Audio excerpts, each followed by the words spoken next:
আসসালামু আলাইকুম এভরিওয়ান। আমি আজকে আপনাদের সাথে সাজনা দিয়ে ডাল রান্নার রেসিপি শেয়ার করব। আশা করি অনেক ভালো লাগবে। পুরোটা সময় জুড়ে থাকবেন, তাহলে কিন্তু এরকম টিপসগুলো ফলো করে আপনারা মজাদার সাজনা বাসায় রান্না করে নিতে পারবেন। আমি সাজনা রান্না করার জন্য এখানে ডাল ধুয়ে পরিষ্কার করে পানি দিয়ে বলক এসেছে রান্না করে নিতেছি। এখানে আমি কাঁচামরিচ দিয়েছি, লবণ আর হলুদ দিয়ে ডালটাকে ভালো করে সিদ্ধ করে নিয়েছি। আর এই তো এখানে আমি সাজনাগুলো কেটে ধুয়ে পরিষ্কার করে দিয়ে দিলাম ডালের ভিতরে। এভাবে ডাল দিয়ে যদি সাজনা রান্না করা হয় মাশাআল্লাহ খেতে কিন্তু অনেক ভালো লাগে।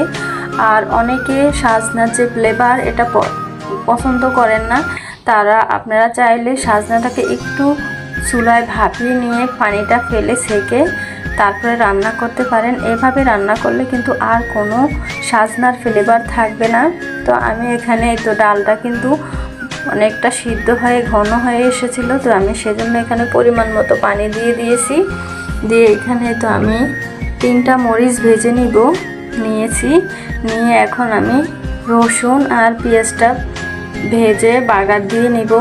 এভাবে করে যদি সিম্পলভাবে সাজনাটা রান্না করা হয় ডাল দিয়ে, তাহলে কিন্তু খেতে মাশাআল্লাহ অনেক ভালো লাগে। তো আমি এই পর্যায়ে এখানে আমি কিছু পরিমাণে জিরা দিয়েছি।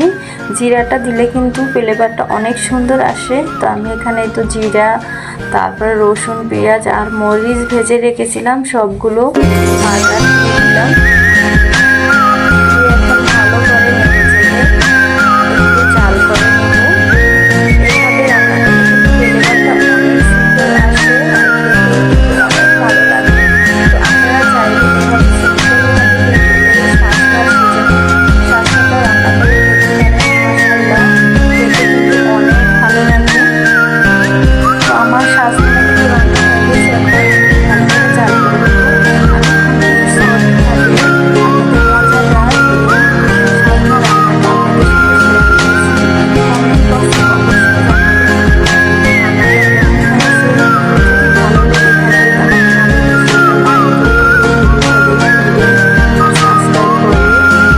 হয়ে পাশে থেকে যেতে পারেন।